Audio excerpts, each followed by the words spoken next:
मुरादाबाद में एक मनोरंजन का साधन था जिसका नाम था डियर पार्क, जहां पर आप भी गए होंगे और मैं भी काफी समय पहले गया था। मनोरंजन पार्क को कई करोड़ रुपए की लागत से तैयार किया गया था, जहां पर कुछ जानवर भी रखे गए थे।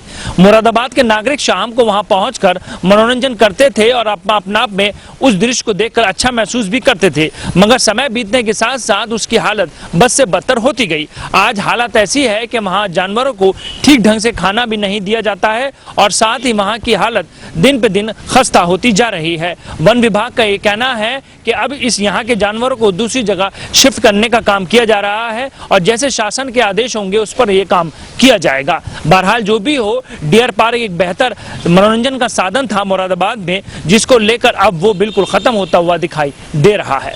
उत्तर प्रदेश सरकार द्वारा करोड़ों रुपए खर्च कर बनाया गया डियर पार्क आज देखभाल न होने की वजह से बदहाल है। पार्क में लगाए झूले में लगा सामान गायब है, तो वहीं नौकायान के लिए बनाई गई झील सूख चुकी है। इतना ही नहीं, पार्क में चंद बाकी बचे वन जीवों को पार्क की तरफ से खाने को भी कुछ नहीं मिल रहा है। पार्क के आसपास रहने वाले लोग ही कभी घास तो कभी बिस्किट लाकर वन जीवों को खिला रहे हैं। सालों पहले उत्तर प्रदेश सरकार ने करोड़ों रुपए खर्च कर मुरादाबाद के रामपुर रोड पर रामगंगा नदी किनारे डियर पार्क का निर्माण कराया था। इस पार्क में काफी झूले भी लगाने के साथ ही रेस्टोरेंट भी बनाए गए थे। नौकायान चलाने के लिए एक बड़ी झील का निर्माण भी कराया गया था। इस पार्क में वन्य जीवों को भी बाड़े में लाया गया था। पार्क में हिरन, जेब्रा, बारहसिंघा, ऊद बिलाव, मगरमच्छ, सारस, खरगोश सहित और भी काफी वन जीव थे। लेकिन धीरे धीरे पार्क में बजट की कमी आने लगी, जिसके बाद पार्क में देखभाल कम होने लगी। आज पार्क में सिर्फ दीवारों पर बने चित्र में ही वन्य जीव तंदुरुस्त नजर आ रहे हैं। पार्क के बाड़े में बचे कुचे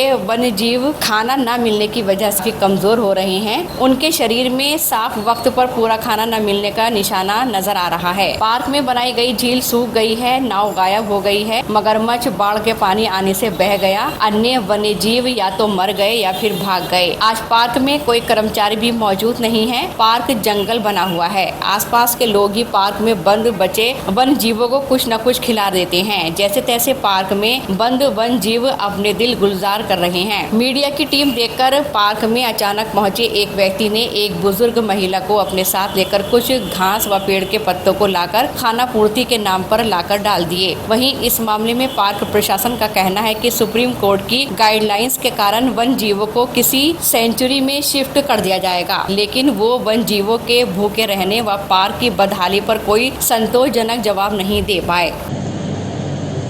उसमें पहले जो है विभिन्न विभागों के सहयोग से तत्कालीन जिलाधिकारी ने जो है उसमें कुछ इंटरवेंशन करके उसमें किया था, लेकिन जो है उसमें जो एनिमल थे बाद में जो है जो रूलिंग आई सुप्रीम कोर्ट की, कोई भी एनिमल को डिस्प्ले में नहीं रख सकते बिना अनुमति के। तो चूँकि वो जो एनिमल थे वहाँ पे एक मनोरंजन का साधन था, लेकिन उनको मतलब वो रिजर्व फॉरेस्ट था और उसमें मतलब कुछ टेक्निकल इशूज़ थे जिसकी वजह से उसको बंद करना पड़ा। अब क्या सर उसमें ऐसी बंद रहेगा या अब आगे कुछ आशा लगाई जाएगी? उसमें अब ये है कि उसको जो जानवर हैं उनको उसको शिफ्ट करने के लिए अनुमति के लिए हमें लिखा है। तो जैसे ही अनुमति आएगी तो उसको किसी जू में या मतलब उसको जो वाइल्ड लाइफ सेंचुरी है उसमें उसको छोड़ा जाएगा और उसके बाद जो पार्क का जो ढांचा होगा उसको फिर से मतलब रिवाइव किया जाएगा और इसमें लोगों को टहलने के लिए और सारी सुविधाओं का इंतजाम किया जाएगा उसमें।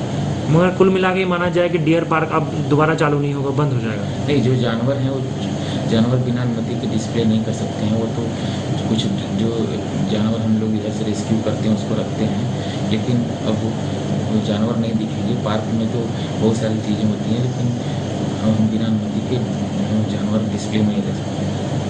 मगर कुल मिला के अब डियर पार्क अभी हाल ही में ऐसे रहेगा? नहीं, पार्क तो नहीं, पार्क तो ऐसा है खुला है, आदमी देख सकता है, लेकिन जो जानवर हैं जानवर को हम लोग वहाँ से शिफ्ट करें।